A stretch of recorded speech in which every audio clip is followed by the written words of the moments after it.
कर्तव्य और सत्यता पाठ का शेष भाग। कर्तव्य पालन से और सत्यता से बड़ा घनिष्ठ संबंध है। जो मनुष्य अपना कर्तव्य पालन करता है वह अपने कामों और वचनों में सत्यता का बर्ताव भी करता रहता है। वह ठीक समय पर उचित रीति से अच्छे कामों को करता है। सत्यता ही एक ऐसी वस्तु है जिससे इस संसार में मनुष्य अपने कार्यों में सफलता पा सकता है, क्योंकि संसार में कोई काम झूठ बोलने से नहीं चल सकता। यदि किसी घर के सब लोग झूठ बोलने लगे तो उस घर में कोई काम न हो सकेगा और सब लोग ಬಡ ದುಃಖ ಭೋಗಂಗೆ।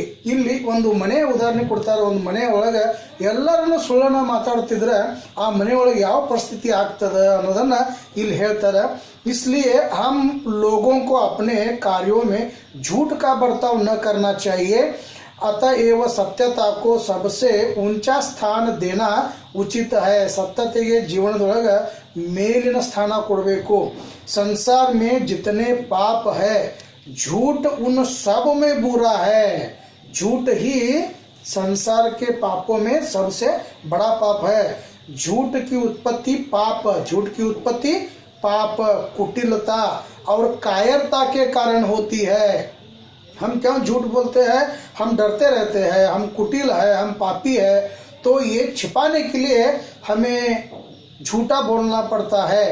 बहुत से लोग सच्चाई का इतना थोड़ा ध्यान रखते हैं कि अपने सेवकों को स्वयं झूठ बोलना सिखाते हैं, पर उनकी उस बात पर आश्चर्य करना और क्रुद्ध न होना चाहिए जब उनके नौकर भी उनसे अपने लिए झूठ बोले।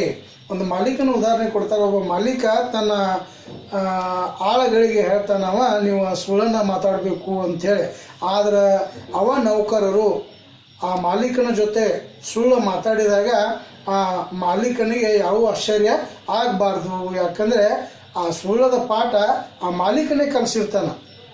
बहुत से लोग नीति और आवश्यकता के बहाने झूठ की रक्षा करते हैं। वे कहते हैं कि इस समय इस बात को प्रकाशित न करना और दूसरी बात को बनाकर कहना नीति के अनुसार समयानुकूल और परम आवश्यक है।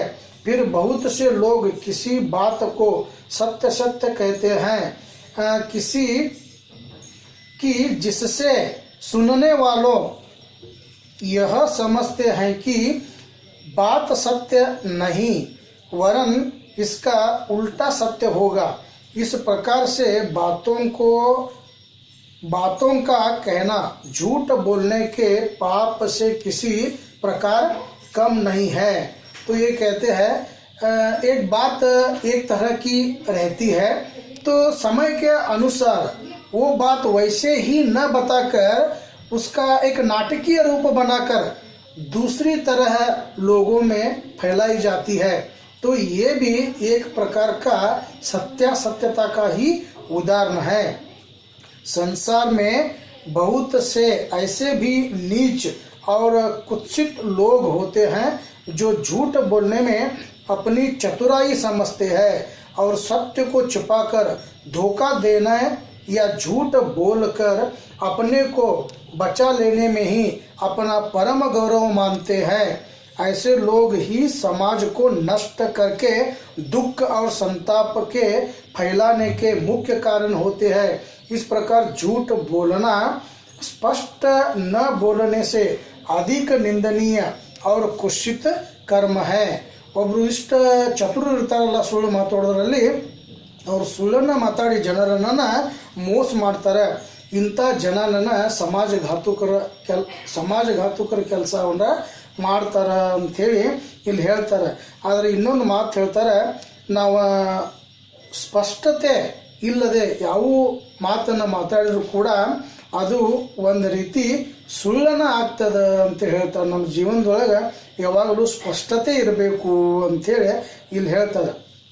झूठ बोलना और भी कई रूपों में दिख पड़ता है, जैसे चुप रहना। ಸುಳ್ಳದ ರೂಪ ಅನೇಕ ಅದಾವ। ಇಲ್ಲಿ ಒಂದೊಂದಾಗಿ ಹೇಳ್ತಾರೆ ಅವರ. जैसे चुप रहना, ಸುಮ್ಮನಾಗೋದು ಅದು ಕೂಡ ಒಂದು ಪಾಪನೇ. ಕಿಸಿ ಬಾತ್ ಕೋ ಬಡಾ ಕರ್ कहना, ಹೆಚ್ಚಾಗಿ ಹೇಳೋದು. ಕಿಸಿ ಬಾತ್ ಕೋ छिपाना, ಮಾತನ್ನು ಮುಚ್ಚಿ ಹಾಕೋದು. ಭೇದ बदलना, झूठ मूठ दूसरों के साथ ಹಾ ಮೇ ಹಾ ಮಿಲಾನಾ. ಭಾಳ ಜನ ಅವ್ರು ಹೌದಪ್ಪ ಅಂದರೆ ಸತ್ಯ ಅಸತ್ಯ ಇದ್ರೂ ಕೂಡ ಅದಕ್ಕೆ ಸತ್ಯ ಅಂತೇಳಿ ನಾವು ಕೂಡ ಧ್ವನಿಗೂಡಿಸೋದು, ಇದು ಕೂಡ ಸುಳ್ಳನ ಅಂತೇಳಿ ಅಂತಾರೆ ಅವರು. ಪ್ರತಿಜ್ಞಾ ಕರ್ಕೆ ಉಸೆ ಪೂರಾ ನ ಕರ್ನ, ಮಾತು ಕೊಡೋದು ಅದರ ಮಾತಿಗೆ ತಪ್ಪೋದು. और सत्य को न बोलना इत्यादि, जबकि ऐसा करना धर्म के विरुद्ध है, तब ये सब बातें झूठ बोलने से किसी प्रकार कम नहीं है. फिर ऐसे लोग भी होते हैं जो मुंह देखी बातें बनाया करते हैं, परंतु करते वही काम है जो उन्हें रुचता है. ಕೆಲವರು ಇರ್ತಾರೆ, ಅದನ್ನು ಒಳ್ಳೆಯದೋ ಕೆಟ್ಟದೋ ಅದನ್ನು ಅವ್ರು ನೋಡೋದಿಲ್ಲ, ತನಗೇನು ಬೇಕಲ್ಲ ಅದನ್ನು ಮಾಡಿ ಅವ್ರು ಮುಂದಕ್ಕೆ ಹೋಗ್ತಾರೆ. ಅದು ಕೂಡ ಒಂದು ರೀತಿ ಸುಳ್ಳುತನದ ಲಕ್ಷಣನ. ऐसे लोग मन में समझते हैं कि सबको कैसा मूर्ख बनाकर हमने अपना काम कर लिया, पर वास्तव में वे अपने को ही मूर्ख बनाते हैं. और अंत में उनकी पुल खुल जाने पर समाज में लोग घृणा करते और उनसे बात करना अपना अपमान समझते हैं. ಆದರೂ ಜನರ ಕಣ್ಣಿನಲ್ಲಿ ಒಂದು ಎರಡು ಸರಿ ಮಣ್ಣನ್ನು ಎರಚಬಹುದು, ಹಗಲಿ ಎಲ್ಲ ಮಣ್ಣು ಎರಚೋದಕ್ಕೆ ಆಗುವುದಿಲ್ಲ. ಯಾವಾಗ ಜನರಿಗೆ ಗೊತ್ತಾಗ್ತದಲ್ಲ ಇವ ಸುಳ್ಳುಗಾರ ಅಂಥೇಳಿ, ಅವಾಗ ಜನ ಅವನನ್ನು ನಂಬೋದನ್ನು ಬಿಡ್ತಾರೆ, ಅವನ ಜೊತೆ ಮಾತನಾಡೋದು ಕೂಡ ಬಿಡ್ತಾರೆ. ಅವನ ಜೊತೆ ಮಾತಾಡೋದು ಅಂದ್ರೆ ತಮ್ಮ ಅಪಮಾನ ಅಂಥೇಳಿ ತಿಳ್ಕೊತಾರೆ ಅಂತ ಹೇಳ್ತಾರೆ. कुछ लोग ऐसे भी होते हैं जो अपने में किसी गुण के न होने पर भी गुणवान बनना चाहते हैं. जैसे यदि कोई पुरुष कविता करता न जानता हो, पर वह अपना ढंग ऐसा बनाए रहे जिससे लोग समझे कि यह कविता करना जानता है, तो यह कविता का आडंबर रखने वाला मनुष्य झूठा है. और फिर वह अपने भेष का निर्वाह पूरी रीति से न कर सकने पर दुख सहता है. और अंत में भेद खुल जाने पर सब लोगों की आंखों में झूठा और नीच ಗಿನ ಜಾತಾ ಹೈ. ಇಲ್ಲಿ ಒಂದು ಕವಿ ಉದಾಹರಣೆ ಕೊಡ್ತಾರೆ ಅವರ. ಕವಿಯಲ್ಲಿ ಎರಡು ಪ್ರಕಾರ, ಉದ್ದಾಮ ಕವಿ ಮತ್ತು ಮುದ್ದಾಮ ಕವಿ ಅಂತೇಳಿ. ಉದ್ದಾಮ ಕವಿ ಅವ ನಿಜವಾಗಿಯೂ ಕವಿನೇ ಇರ್ತಾನೆ.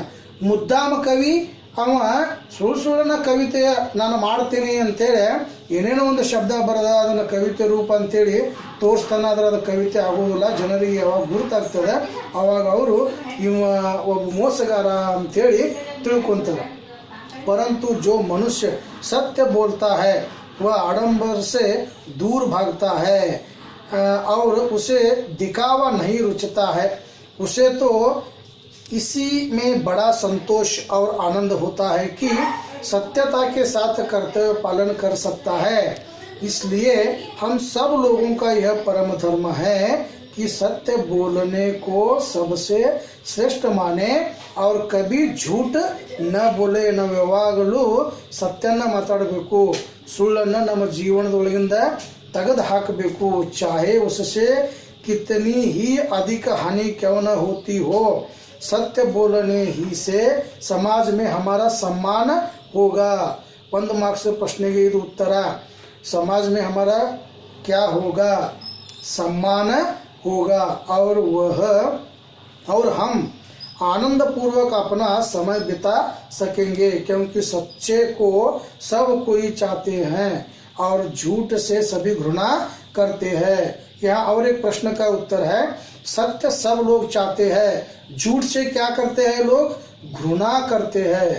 यदि हम सदा सत्य बोलना अपना धर्म मानेंगे तो हमें अपने कर्तव्य के पालन करने में कुछ भी कष्ट न होगा और बिना किसी परिश्रम और कष्ट के हम अपने मन में सदा संतुष्ट और सुखी बने रहेंगे.